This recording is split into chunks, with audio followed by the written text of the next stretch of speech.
A pedido de muitos, trago a vocês a segunda parte dessa obra-prima. Peço humildemente a quem não é inscrito no canal para que se inscreva para estar fortalecendo. E caso gostem e quiserem uma terceira parte, comentem aí. E é claro, mete bala no like. Gilliard então diz a Loli que ajudaria ela a passar no teste de graduação, mas que isso teria uma condição. Ardena então pergunta ao Prota qual condição que ele estava exigindo. O rapaz responde que gostaria de uma cama confortável, boa comida e também roupas limpas. E completa dizendo que mesmo que ele ainda fosse um escravo, também era um mestre, então seria justo essas condições. Elas aceitam as condições de Gilliard. E assim então se iniciava sua vida como escravo de um elfo. Os humanos juntam mana em seu corpo e o coração acumula quantidade de mana. Porém, os humanos tinham dificuldade em usar a mana só uma vez. Já os elfos poderiam respirar mana através da pele. Teoricamente, até mesmo Gilliard, um humano, se conseguisse canalizar mana através da pele, poderia aprender a usar a espada de mana. A garota então diz que ela era a irmã de Ardena, uma elfa suprema, então seria muito simples, afinal aquela era uma técnica que tinha sido refinada pelos humanos. Por isso ela conseguiria dominá-la em até uma semana. Gilliard então diz que todos os alunos que ele tinha ensinado disseram a mesma coisa, mas no caminho não aguentaram o baque e abandonaram os estudos durante o processo. Ele debocha dela dizendo que queria ensiná-la da forma certa, afinal ele não era um aproveitador para exigir tudo aquilo e simplesmente a troco de nada. Irritada, a pequena responde que se Gilliard não acreditava nela, então deveria testar, enquanto o Prota pensava que a garota era realmente muito inteligente. Com apenas um graveto em sua mão, Gilliard diz que aquilo parecia ser divertido, mas ao mesmo tempo era desvantagem demais. Afinal, uma espada de aço contra um graveto não dava nem pra comparar, né? A garota toda contente corre para cima de Gilliard,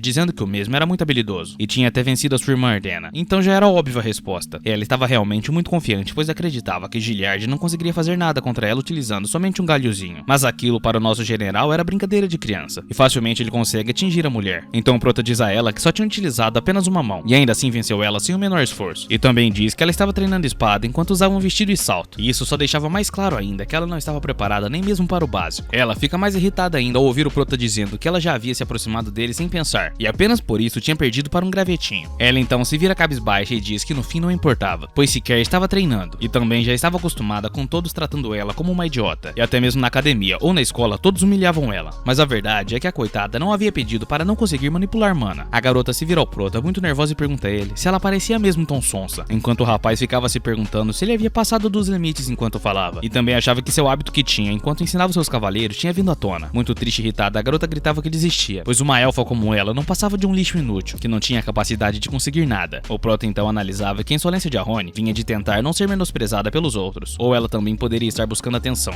por isso não sabia, e acreditava que provavelmente essa era a resposta certa. Gilliard então levanta seu graveto dizendo a Arroni que era ela quem decidia se seria capaz ou não. No fim, isso era uma escolha dela, e não dele. Enquanto Arroni estava emburrado, o Prota diz a ela que o treinamento dele tinha começado há uma hora. Na real, não sabia como ela era tratada na escola, mas que ali no treinamento com ele, ela precisava esquecer de todos aqueles que humilhavam ela, e completa dizendo que dali pra frente ela nunca mais iria ser tratada como uma idiota, pois ele ensinaria com maestria. Ao ouvir aquilo, Arroni não conseguia acreditar, e fica toda contente e eufórica, perguntando a Gilliard se ele realmente estava falando sério. Gilliard reflete que ele não tinha elogiado ela e nem nada do tipo, mas ela tinha ficado tão feliz, e a única coisa que ele disse foi que ensinaria ela com muita maestria, e tinha certeza que tinha uma menosprezada muito, pois um elfo supremo que ficava feliz com palavras bonitas. Pensando nisso, Gilliard precisava mesmo ser o mestre melhor para ela. Com uma cara de fuinha, Arroni diz ao Prota que ele não poderia abandoná-la e nem desistir dela. Ele responde dizendo que ela podia ficar de boa, mas pergunta a ela se já tinham enganado ela muito ultimamente. E no mesmo instante, Arroni responde a ele, pedindo para que Gilliard provasse sua palavra, e o Prota fica surpreso com aquilo. Eles então fazem um acordo que Arroni se dedicaria no treinamento para crescer e ficar mais forte, e Gilliard diz que abraçaria essa causa, então não importava como haviam a tratado ela na academia, pois esse era um acordo que eles estavam fazendo e não importava o que aconteceria, ele sempre estaria ali para ajudá-la. Aos prantos, a Loli agradece ao Prota por ter prometido que nunca desistiria dela, e promete também que treinará duro para ficar forte e melhorar o seu desempenho. Enquanto isso, o Prota ainda estava analisando ela, e na real ele só tinha tentado consolar a Arroni, e até mesmo com palavras comuns a garota chorava de felicidade. Alguns elfos fizeram com que Gilliard se separasse de seus subordinados, e ele tinha odiado isso, porém ele pensava que talvez, só talvez, alguns elfos fossem como os humanos. O Prota então encerra a conversa dizendo que a partir daquele dia, Arroni deveria chamá-lo de mestre. Arroni então responde perguntando a ele se fazia sentido para ele uma elfa chamar um humano de mestre, enquanto o Prota ficava se perguntando se tudo aquilo que tinha acontecido não tinha passado de atuação. Mas com uma risadinha, a Loli responde que só estava zoando com a cara dele, enquanto o Prota resmungava se questionando se todo elfo era realmente assim, igual ela. A Loli irritante pergunta ao Prota o que ele achava dela pedir para ele que a ensinasse daquela forma muito irritante, e assim havia se formado uma relação equilibrada entre um homem e uma elfa. Ao sair para darem uma volta, a elfa comemorava dizendo que fazia muito tempo que ela não saía para a rua. Gilliard então responde perguntando a ela se sair para as compras ao invés de estudar não era um tanto quanto inesperado. Arroni então responde que ele mesmo havia dito que não dava para treinar de vestido, então ela precisava comprar uma vestimenta que seria seria apropriada para o treinamento deles. O centro de Valência não era muito diferente de uma cidade humana. A diferença era que dava para se ver muitos humanos escravos no campo de trabalho. O general então diz a Aroni que ela tinha que usar uma coisa mais confortável para treinar, porém o tempo deles estava passando. O Prota então ouve algumas elfas ali na rua conversando entre si, sobre ele, Ardena e Aroni. Elas comentavam que não fazia sentido Ardena ter pego ele, aquele homem, como um escravo para ficar com ele, já que ele se tratava de apenas um mero humano comum, e ela era uma elfa suprema. Após ouvir muitos comentários desconfortáveis, Gilliard pergunta a Roni se eles não estavam chamando muita atenção, e a garota responde que isso no fim era normal, afinal a sua irmã não tinha interesse na escravidão humana, e foi diretamente para a cidade dos escravos e comprou um por 5 bilhões, então era normal que comentassem. Gilliard pergunta a Roni se sua irmã também era famosa como ela. A Roni se irrita e pede para que o Prota esperasse, pois ela já tinha chegado na loja e iria fazer suas compras e já estaria de volta. Enquanto ela estava na loja de roupas, o Prota ficava refletindo que antes queria ter seguido ela, mas agora ele já tinha começado a se arrepender, pois estava demorando muito. A mulher da loja de roupa acreditava que Gilliard era o namorado de Aroni. Afinal, um homem esperar uma mulher escolher ou comprar uma roupa nova, sem ser seu amante ou namorado, realmente era bem estranho. Ele até se preocupou com a roupa que ela compraria por um instante, mas na verdade não importava desde que fosse apropriada para aprender a usar uma espada. Ela só tinha que conseguir aprender com ele. E para a surpresa dele ou não, a Loli havia comprado uma roupa igual a das outras elfas, e fica meio envergonhada perguntando a ele se ela estava estranha. Porém, em vários dias, Gilliard havia ensinado para a Loli os conceitos básicos da manipulação da espada, e o Prota achava simplesmente incrível a velocidade com que ela tinha absorvido seus ensinamentos. Às vezes ele chegava até a achar assustador e perigoso a forma como as coisas estavam encaminhando. Vendo como aquela Loli realmente era talentosa, com toda certeza dava pra ver que realmente era irmã de Ardena. E após um treinamento intensivo, Gilliard diz que já haviam treinado muito, então já estava na hora de descansar um pouco. O Prota então diz a Roni que o nível de habilidade dela estava aumentando muito rápido, e a elfa, ao ouvir aquilo, agradece ao Prota muito feliz. A garota então pergunta ao Prota se agora ele tinha entendido como os elfos supremos eram realmente talentosos, e o porquê ele ainda continuava olhando fixamente para ela. O Prota responde a Loli meio sem graça, dizendo que a roupa dela estava chamando muita atenção dele, e ela responde que aquilo até que era normal para os elfos. E ao ouvir isso, o Prota começa a refletir que se tivesse que recomendar essa roupa para uma dama nobre do reino dos humanos, com toda certeza não seria aprovado e ele ainda seria espancado. O general então diz para perguntar para a Roni se ela não achava que aquela roupa mostrava demais o seu corpo. A Loli responde que os elfos respiravam mana através de sua pele, então cobrir com roupa tornaria isso menos eficiente. É claro que Gilliard gostou da roupa da Loli, mas responde a ela que ela nem sabia usar mana, então na verdade aquela roupa era inútil para ela. A garota então grita para que ele calasse a boca, pois aquilo ali era para quando ela aprendesse enfim a mana. Gilliard então diz a ela que agora a Roni sabia usar a espada, e já tinha dominado essa arte. Agora era a hora de ensiná-la a respirar mana, e a Loli fica toda empolgada, e o Shin pede para que a garota se aproximasse dele, e que sentasse ao seu lado no chão para que pudesse lhe ensinar a técnica. Mas quando Gilliard começa a demonstrar a técnica de respiração de mana, a Roni o interrompe, e diz a ele que ela ainda não estava mentalmente preparada para aquilo. O Prota ignora ela e toca no ombro de Aroni, e diz que agora iria injetar mana nela, e como uma elfa seria fácil para ela sentir a mana dentro de si, e quando a Roni começa a sentir a mana dentro de seu corpo, Gilliard pede para que ela se movesse, com a ideia de direcionar a mana direto para o seu coração, e que ela devia pensar nisso como se fizesse fogo ao combinar a mana transferida para o coração, e mesmo que se fosse pequeno, claramente ela poderia sentir o fogo da mana ardendo dentro de seu coraçãozinho. O general então diz que ela estava indo bem, mas pede para que ela cuidasse bem da mana que ele tinha entregue a ela, pois agora ele removeria sua mão de seus ombros. O general estava realmente muito orgulhoso pela concentração de Aroni. O Prota dizia em pensamentos que era a primeira vez que ele ensinaria a respiração de mana para um elfo, mas aparentemente tudo tinha dado certo. Porém, no exato instante que ele pensa isso, algo começa a acontecer com a garota e ele corre para acudi-la. O general dizia a Loli que era a primeira vez dela usando mana, então não podia se esforçar tanto, mas ela pedia para que ele esperasse um minuto, pois ela conseguiria fazer mais uma chama, e dentro do coração da elfa Loli uma enorme chama de mana estava incendiando o interior de seu coração. O general acode ela, e a Roni pergunta ao Prota se ele achava que tinha funcionado, enquanto o cara estava boquiaberto. Ele diz a ela que estava realmente impressionado por ela lidar com a mana pela primeira vez e ter conseguido fazer 2 chamas já. Toda animada novamente, a Loli pergunta se agora então ela já estava preparada para fazer uma espada de mana, e o Prota, meio da defensiva, responde a ela que ainda faltava muito para que ela chegasse nisso, pois para isso era necessário 3 chamas de mana. Ela ainda tenta insistir, mas Gilliard pede para que ela ficasse de boa e o escutasse, pois na verdade ela só conseguiu fazer 2 chamas por pura sorte. Diz também que inicialmente era possível dominar as 2 técnicas de respiração de mana, porém era muito difícil a partir da 3ª chama, e que precisava de pelo menos 6 meses para criar a 3ª chama, mesmo depois de dominar o método de respiração. E a Loli, assustada, responde ao Prota que 6 meses era muito, afinal ela ainda tinha um teste de graduação. Então ele completa dizendo que se subir a faísca fosse tão fácil assim, ninguém desistiria disso. Então ela não podia ter pressa, e realmente precisava ter muita calma. Ela pergunta se já que era assim, quantas chamas o mestre Gilliard tinha, e com uma carinha de deboche ele responde dizendo que tinha 6. Durante a noite, um pássaro preto chega na janela de Ardena com um bilhete, que dizia que como líder do Grêmio dos 3 escravos, ele gostaria de ouvir as reclamações de Ardena pessoalmente. Ardena então diz que queria ouvir pessoalmente quais eram os motivos do líder do Grêmio enviar aquele pássaro para ela, e pergunta pergunta o que é que estava acontecendo. O pássaro então começa a rir e pergunta se ela já tinha ficado com aquele escravo, e se agora ela estava na verdade era apaixonada por ele. Mas ao ouvir aquilo, Ardena se irrita com o bicho e manda o caderno bem na cara da criatura. Ele volta e pede desculpas, e diz que na verdade só estava sacaneando ela. E Ardena pergunta se Yussel não tinha ido até ali pessoalmente, porque havia acontecido alguma coisa. O pássaro responde que primeiramente, os homens de Yussel fizeram um bom trabalho reprimindo o casamento. E diz também que parecia que alguns de seus templários haviam percebido, mas pede para que ela relaxasse, pois ele tinha subornado eles, então não havia o porquê se preocupar. O pássaro completa dizendo que no fim das contas, o escravo era um ser de outro mundo, então aquilo seria uma tremenda dor de cabeça, pois alguns acabaram se transformando em profetas e sábios, que transmitiram novas civilizações e culturas, e também teve uma existência que se transformou em um novo rei demônio, e levou o mundo à total destruição. E o homem, chamado Yushin, que Ardena havia comprado, parecia ser bem mais habilidoso do que eles esperavam na verdade. E o pássaro completa dizendo que virar um escravo dos elfos não era um mero acidente. Também diz a Ardena que por isso tinha enviado uma informação separadamente ao reino humano, para que assim conseguisse investigar. E então a Elfa Suprema o agradece. Novamente o pássaro pede para que a elfa ficasse tranquila, pois ele cuidaria daquilo, mas diz a ela que ela tinha que parar de falar daquele jeito, ou então todos os homens fugiriam rindo dela. Irritada novamente, Ardena lança o bicho pela janela, mas dessa vez com uma cadeira. No dia seguinte, lá estava Ardena pronta para conversar com seu pai, mas o velho rabugento responde a ela que não estava com bom humor naquele dia. E o pai de Ardena continua dizendo que um assunto muito irritante tinha sido discutido no parlamento. Ela pergunta qual era o problema, e seu pai responde que falaram que o reino humano mandou uma oferta de negociação para os prisioneiros. E Ardena diz para perguntar ao seu pai se estavam negociando com prisioneiros primeiro, e seu pai responde que isso era até engraçado. Afinal, tinham sido os homens que iniciou a primeira guerra, então nada mais justo que também fossem os primeiros a fazerem negociações, para que tivessem de volta os seus prisioneiros de guerra. Mas enquanto ele fumava e perguntava se tudo aquilo não era divertido, ele ouve a porta se abrindo. Era a Rony que grita com seu pai perguntando se ele realmente estava fumando de novo, e ali o velho bravão arrega. A Rony então pergunta ao seu pai o que é que tinha acontecido com a reunião marcada. Ele responde que nada tinha sido decidido ainda, mas todos os cavaleiros, dos aristocratas, incluindo Yushin, estavam na lista de negociações de prisioneiros, então tiveram uma discussão bem séria. E preocupada, a Loli pergunta a seu pai se ele devolveria o mestre Yushin, e o velhote responde que nada era certo ainda. Também completa dizendo a ela que gostaria de ignorar essas negociações, mas o apelo político era realmente complicado, e de qualquer forma não era uma decisão fácil de se tomar. Contente agora, a Loli pergunta se então o mestre poderia ficar ali, e o velho responde que também não era certeza, mas pergunta a Rony o que é que ela gostaria que ele fizesse, e a Rony fica sem palavras. Enquanto isso, uma elfa limpava o quarto do mestre Gilliard e cheirava suas roupas, dizendo que o cheiro de humano masculino era incrivelmente maravilhoso. Mas o prota, ao ver e ouvir aquilo, pergunta a elfa se ela não deveria estar limpando o quarto na verdade. Ela então segura ele, meio que o abraçando, e diz que a limpeza do quarto poderia ser feita mais tarde. A elfa então informa ao prota que também era uma escrava, e pergunta a ele como tinha sido seu primeiro dia com a Ardena. Se lembrando, ele responde que primeiro a Ardena havia amarrado suas mãos para que ele não pudesse resistir. Porém, enquanto o prota estava contando o que tinha acontecido de verdade, a elfa escrava ficava criando várias e várias fanfics sobre os dois, imaginando que os dois na verdade tivessem o caso, para salvar a pele de Gilliard. Enquanto a elfa estava dando ideia nele, a guerreira Ardena então entra em seu quarto chamando por ele. Ardena pergunta se estava atrapalhando a elfa a limpar o quarto, porém ela responde que não. Então Ardena pede para que sua serva se retirasse um instante. Ao vê-la em sua frente, o general pergunta a ela por que ela estava ali, já que na verdade ela deveria estar ocupada. Ela só responde meio sem graça que agradecia a ele, e Gilliard fica sem entender o porquê do agradecimento e a pergunta o motivo. Ela começa a dizer que a Rony havia mudado muito graças a ele, pois antes ela não tinha motivação e era pessimista, e completa dizendo que mesmo que ela não tenha aprendido muito, a sua forma de pensar e agir agora era completamente diferente. Ardena pergunta também ao prota como é que ele estava. Afinal, ele tinha tudo, comida, uma boa casa e estava sozinho ali. E também pergunta se ele se sentia bem ali, no meio dos elfos, mesmo sendo um mero humano. Gilliard apenas responde a ela com outra pergunta, se na verdade ela estava fazendo um relatório de satisfação sobre um escravo, e se isso não era muito amável da parte dela. Ela diz que a mudança de Arrone também era muito satisfatória para seu pai, e que por esse motivo Gilliard não era mais apenas um escravo para eles. E o prota fica meio envergonhado ao ouvir aquilo, mas responde que na verdade ele até gostava de como as coisas eram, então estava tudo bem para ele, mas se preocupava muito com o tratamento que os seus subordinados recebiam de Ardena, e também pergunta se ela conseguiria viver de uma forma pacífica com eles. Ardena responde que, como ela mesma havia dito antes, sua família não menosprezava os escravos como os outros elfos faziam, e termina dizendo que se o general ainda estivesse preocupado com aquilo, poderia perguntar diretamente a eles quando a senhora de Santander chegasse na manhã seguinte para os visitar. E ao ouvir aquilo, o general fica muito contente, e diz a ela que na verdade ele estava realmente muito preocupado com os seus subordinados. Ardena rebate dizendo que os subordinados de Gilliard estavam realmente bem, mas ela esperava que ele estivesse realmente bem. E meio envergonhada, a guerreira Ardena diz que indiferente se o prota fosse um escravo ou não, ela estaria ali para o apoiá-lo. Nos olhos de Ardena, o prota conseguia ver uma vergonha enorme que não dava para esconder, e responde a ela que por hora ele realmente estava bem. Gilliard não aproveita e, para deixar a garota ainda com mais vergonha, pergunta a ela qual seria o problema, que a elfa suprema guerreira fosse a mais linda, e a garota fica congelada de vergonha. E enquanto o prota admirava a beleza gentileza de Ardena, ela diz que na verdade ele até que estava certo, e se vira pedindo para que ele acompanhasse sua irmã. E quando a coitada sai das vistas de Gilliard, ela finalmente demonstra quanto ela realmente estava envergonhada. No dia seguinte, Letícia chega para visitar o pai de Ardena e pergunta onde é que o senhor estava. A elfa escrava responde que o senhor estava no salão e queria levá-la até lá, e Letícia agradece a elfa. A verdade é que já havia se passado muito tempo, desde que Letícia tinha visitado o castelo de Valência, e como filha da nobre família Santander que estava de férias da academia, a honra de ir cumprimentar outra família que eles tinham relações amigáveis era fundamental. E além disso também tinha algo que Letícia gostaria de ver, o humano que derrotou a guerreira Ardena em carne e osso. E ela pensava que essa pessoa devia tratar até mesmo os escravos humanos com dignidade e respeito. Ela se perguntava que tipo de pessoa Gilliard seria, mas ao se aproximar do Prota ela percebe que ele era másculo e digno, e também muito respeitoso. Porém, enquanto o Prota ficava observando a empregada, uma outra elfa surge e pergunta a ele se empregadas faziam tipo dele. Ele fica mais sem graça ainda ao ouvir a garota dizendo que tinha lindas irmãs, e que se ele quisesse ela poderia o ajudar. Quase morrendo de vergonha, Gilliard responde que não estava de olho na empregada. Então a elfa dá um cascudo nele e pede para que ele parasse de olhar a garota e começasse a trabalhar. Letícia chega a encontrar Gilliard e ficava se perguntando se aquele ali era o escravo. Afinal, um homem de classe baixa jamais teria feito o que ele fez. Ela então bate na porta do salão e se apresenta como a senhorita Letícia Santander, e diz ao senhor que já estava entrando. Assim que ela entra na sala, já começa a cumprimentar o senhor elfo com todo respeito, mas por algum motivo os olhos do pai de Ardena se enchem de lágrimas. O velho não se segura e começa a chorar, e Letícia, desesperada, pergunta a ele por que ele estava chorando, e também pergunta se ela tinha feito alguma coisa de errado. Enquanto tudo aquilo estava acontecendo no salão, Gilliard e a Rony estavam treinando pra valer. A Rony cai no chão e pergunta ao Prota se ele não poderia ajudá-la a se levantar. Porém, essa pergunta incomoda o Prota, que responde a ela que ele não ajudaria ela, afinal, que tipo de pirralha ela era. E chorando, a Rony diz ao general que ela tinha treinado e trabalhado duro ultimamente, e por esse motivo seu corpo todo estava doendo muito. É claro que Gilliard não perderia essa oportunidade, e responde debochando da garota, dizendo que ela agia como uma pirralha e falava como uma idosa. A folgada então responde que não tinha certeza, mas acreditava que ficaria muito bem se o general fizesse uma massagem nela. E após muita insistência, a garota consegue vencer o Prota no cansaço, e acaba ganhando uma massagem do coitado. E voltando à história para Letícia, após chegar no castelo da família Valência, ela percebe que o ambiente lá havia mudado, e muito. O velho chorando dizia umas coisas sem sentido, dizendo que uma amiga deles tinha vindo visitar o seu menino, e ela fica meio sem jeito. E para quebrar o gelo, Letícia pergunta ao pai de Ardena onde é que a Rony estava, e ele responde que estava lá no pátio treinando com seu mestre, sozinha. Enquanto Letícia se redirecionava para o pátio, ela refletia que para uma estudante fracassada como a Rony, a teoria da conferência da academia provavelmente não tinha sido suficiente, e pensava que o problema na verdade era a Rony, que se tratava de uma elfa suprema, que havia fracassado por não saber controlar a sua mana, e também chega à conclusão que se na verdade ela não tivesse um mestre particular, acabaria como fracassada para sempre. Mas ao chegar no pátio, Letícia vê Gilliard massageando as costas de Rony, e assustada pergunta a si mesma o que é que o mestre e a Loli estavam fazendo. É claro que ela havia tirado conclusões completamente equivocadas, mas pensava que não importava o quão sozinha a Rony se sentia, ela ainda era uma elfa suprema, e ela muito irritada chega gritando para que os dois parassem, e pergunta que porcaria era aquela que eles estavam fazendo em plena luz do dia. O Prota pergunta à garota quem era aquela, então ela responde por si própria que ela era a cunhada de Rony e também membro da família Santander. Irritada, ela dizia a Rony que não conseguia entender, e a pergunta se ela não tinha vergonha na cara, até que sua raiva se vira para Gilliard, e ela o pergunta se ele não tinha noção, pois como ele, um escravo humano poderia tocar o corpo de uma elfa suprema com suas mãos imundas. Letícia continua zombando de Gilliard, dizendo que na verdade, ele deveria desistir completamente do esgrima e se tornar um comediante qualquer. A Rony então diz que apesar que seu mestre era um bocozão, ele ainda tinha ganhado uma batalha contra sua irmã, e ao ter certeza de que o mestre de Rony se tratava do espadachim que derrotou Ardena, Letícia não conseguia acreditar. Afinal, a imagem que ela tinha sobre cavaleiros e espadachins da raça humana era completamente diferente do que Yushin representava, e não conseguia entender como um espadachim tão poderoso poderia ter um rosto e um corpo tão simples. Então Letícia diz ao Prota que não conseguia acreditar que a guerreira elfa suprema Ardena tinha perdido para alguém tão baixo como ele. Ele pega a mão da garota para que ajudasse ela a se levantar, enquanto ela pensava que ele podia não ser tudo aquilo que tinha imaginado, mas pelo menos era uma pessoa muito educada. E ao ajudar Letícia a subir no altar do pátio, ele começa a dizer que ela era muito linda, e Letícia fica completamente envergonhada, enquanto a Rony, presenciando tudo aquilo, fica muito emburrada, e se perguntava por que é que tinha ficado tão incomodada com aquilo. Letícia então agradece ao Prota pela ajuda, e a Loli estava com muitos ciúmes, e pede para que Gilliard soltasse logo a mão dela. Gilliard então agradece a Letícia dizendo que tinha ouvido rumores de que a família dela tinha ajudado o seu povo, e então diz também que se perguntava o quão difícil deveria ser ficar sem o seu capitão, em um lugar tão estranho. E fazendo o drama, o general diz que para a sorte deles, nenhum adeus era para sempre, enquanto a Rony dizia para que o mestre parasse de chorar. E ao ver o Prota chorando, Letícia ficava se perguntando por que o clima estava tão baixo, e o porquê ele estava chorando também. Letícia então pergunta o que eles estavam procurando em Santander, afinal, com a reputação deles, não negociavam com escravos. E a Rony diz que era para que Letícia ficasse de boa, pois ela e Gilliard se davam muito bem na verdade, então não havia com o que se preocupar. Enquanto isso, ela estava insana, resmungando que fazia muito tempo que tinha chego em Santander, mas ele ainda tinha problemas para achar o seu quarto. Ele refletia que os membros de seu esquadrão estavam sendo enviados para lutar contra os monstros, já que quando estavam na capital hospital, o seu esquadrão tinha ficado conhecido por caçar monstros. A real é que Insana não odiava isso, pois o tratavam muito bem, mas se sentia pressionado porque todos ali eram ótimos. Ele tinha quarto privado, comidas de luxo, favores incondicionais e elfas lindas, e se perguntava se isso era realmente uma vida de escravo.